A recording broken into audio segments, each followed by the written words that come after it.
Ça, c'est un projet qui a été rénové il y a une dizaine d'années. Et puis, la famille a évolué. Ils ont eu des enfants. Et les chambres, la chambre parentale et les chambres des enfants étaient à l'étage. Et du coup, le projet d'extension est arrivé assez rapidement parce qu'ils ont voulu créer une suite parentale qui soit indépendante et qui soit plutôt orientée vers le jardin au rez-de-chaussée, pour laisser l'étage complètement libre pour les enfants.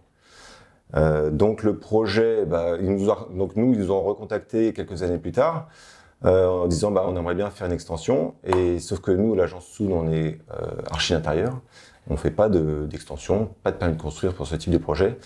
Du coup, j'ai contacté Cécile Nizou, que je connaissais déjà et avec qui on a déjà collaboré pour faire ce projet d'extension. Il y avait un petit bâtiment annexe dans la maison, un bâtiment en pierre qui était assez qualitatif.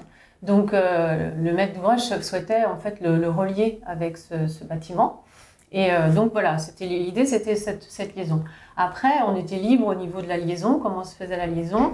Et dans la programmation, en fait, on avait donc l'espace parental à créer et aussi un garage. L'idée aussi dans ce projet, c'était de lier les espaces et de retrouver un espace central dans le jardin. Retrouver une centralité en fait dans la maison, mais qui se situe du coup dans le jardin. Le cahier des charges était assez simple. Ils voulaient quelque chose d'élégant, dans lequel ils se sentiraient à l'aise, mais pas ostentatoire. Parce qu'ils sont comme ça eux aussi, ils ont du budget, ils ont voulu faire quelque chose qui leur ressemble.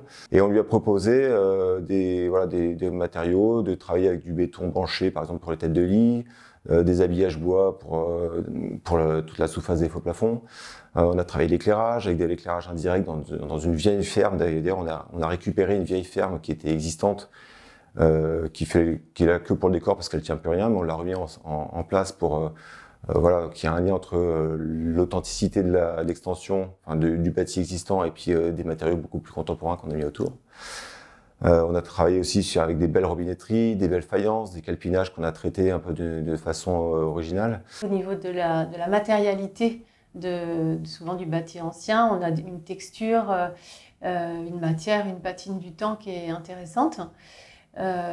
Et dans le cadre justement de la maison B, on avait repéré en fait une grange qui est à l'arrière de la maison et qui est en bois noirci par le temps et qui nous intéressait beaucoup, qu'on trouvait intéressante à réutiliser, de s'imprégner en fait de l'esprit du lieu pour faire le projet.